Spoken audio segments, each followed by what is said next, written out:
General గా ఎవరైనా కొత్త డిమాండ్స్ చేస్తారు ప్రభుత్వానికి, మాకు ఇది కావాలి అది కావాలని.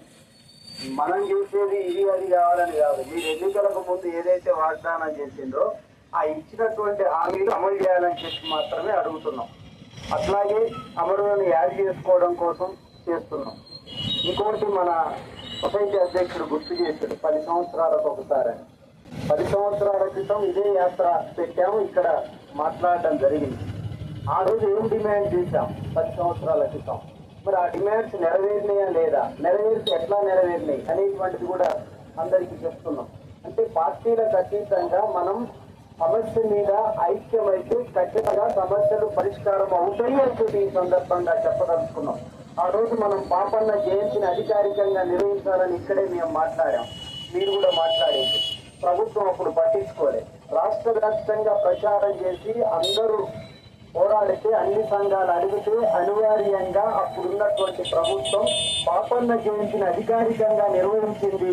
అది మనందరి పోరాట ఫలితమని చెప్పి ఈ సందర్భంగా చెప్పగలుగుతున్నాం. అలాగే పాపన్న విగ్రహాన్ని ట్యాంక్ బండ్ పైన పెట్టాలని చెప్పన్నాం. అంటే అక్కడక్కడ పెడుతున్నాం, మా జిల్లాలో పెడుతున్నాం, మా ప్రాంతాల్లో పెడుతున్నాం. హైదరాబాద్ నడివొడ్డున ఉన్నటువంటి ట్యాంక్ బండ్ పైన పాపన్న విగ్రహం పెట్టాలి అని చెప్పి కూడా మనం ప్రభుత్వాన్ని డిమాండ్ చేశాం. ఇవాళ ప్రభుత్వం అంగీకారానికి వచ్చింది, రేపు పెట్టాలని చెప్పి చెప్తుంది.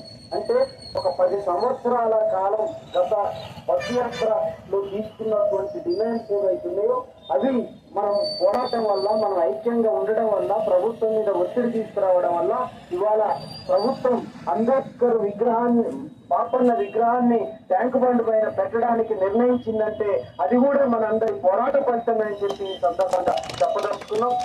ప్రభుత్వం మన గీతా కార్మికులు గౌరవము 5 లక్షల కుటుంబాలు రాష్ట్రంలో ఉన్నాయి. మనం వచ్చే దానికోసం ఆలోచన చేయాలి. మీరు బతకడం కోసం మంత్రులు, ముఖ్యమంత్రులు బతకడం కోసం మాత్రమే కాదు.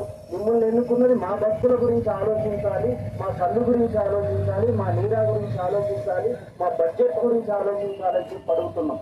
రాష్ట్ర ప్రభుత్వం బడ్జెట్ 67 కోట్లు కేటాయించింది, రూపాయి కూడా ఖర్చు చేయట్లేదు. మరి కేటాయించడం ఎందుకు? మనం 5,000 కోట్లు అడిగితే 67 కోట్లు ఇస్తున్నారు. ఆ 67 కోట్లు కూడా ఖర్చు పెట్టట్లేదు. ఈ మధ్య కార్పొరేషన్ చైర్మన్ ప్రకటించింది. ఆయన మరి కుర్చీలో కూర్చోగలదామంటే ఆఫీసులో కుర్చీ లేదు. మేము ఓకే ఇద్దాం, మీరు వచ్చి మమ్మల్ని ఎట్లయితే సన్మానం చేసిందో వాళ్ళని కూడా సన్మానం చేద్దామంటే ఆఫీసులో కుర్చీ లేనటువంటి పరిస్థితి ఉంది.